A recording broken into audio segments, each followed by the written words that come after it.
Peter, you've been around this game a while, been around this track a while.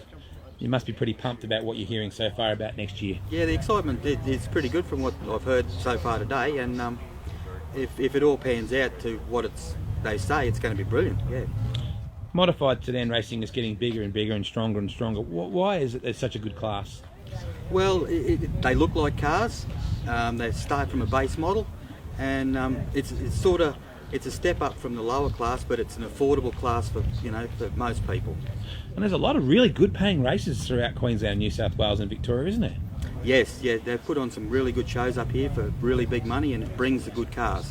Western Australia is pretty strong too, isn't it? Like as a sport nationally, is it pretty strong? Yes, yeah, they got a big field over there. We went over there a couple of years ago for the title, and it was a big event. Yep. This place is so much more banked than it used to be. Obviously, you ran it when it was flat before it was like this, and last year with the banking, and now with some new clay coming in. So I guess the challenge is going to be different again. Oh yeah, we've seen a lot of changes. I've been here nearly 30 years, and it goes from overalls to thongs to what we do today with all the safety stuff. And yeah, the new clay is going to make it fast and exciting. What's the difficult or the tricky part about racing here compared to other places that you race? Oh, they've all got their challenges. It's probably no different to anywhere else if you can get a good setup. Yeah, and I guess carrying car speed around this place, momentum would be pretty important too. Yeah, we got two different sort of corners. We got an egg-shaped track. Yeah. It's tight one end and big the other end. So if you don't get it right, you end up in the fence at one end.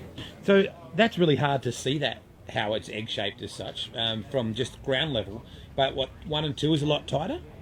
How does it work? No, 1 and 2 is open, 3 and 4 is tight. Yeah, right, okay. And I guess you approach the corner differently at each end? Yeah, you got to steady up a little bit more for 3 and 4, but it's full flowing through 1 and 2. Yeah, right. Noise, yeah. How many cars are based in this region? Oh, we'd have at least 20 around this area. Yeah, good. Yeah. And is there a sense of pride when the Toowoomba boys take on the Brisbane boys and the Country boys and Maryborough boys? No, we all sort of blend together. There's not, unless they have an event that we actually run Toowoomba against something else, that everyone sort of mingles and blends, so it's pretty good. Yeah, absolutely. It's a good group of guys. What are your plans this year, mate, in terms of the season? Well, we're just going to run a full season like I have done for the last few years. Yeah. How much would it cost you a night to run one of these cars?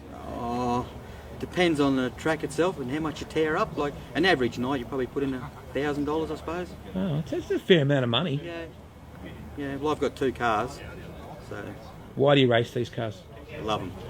Absolutely love them. I wouldn't go to an open wheel car if you paid me.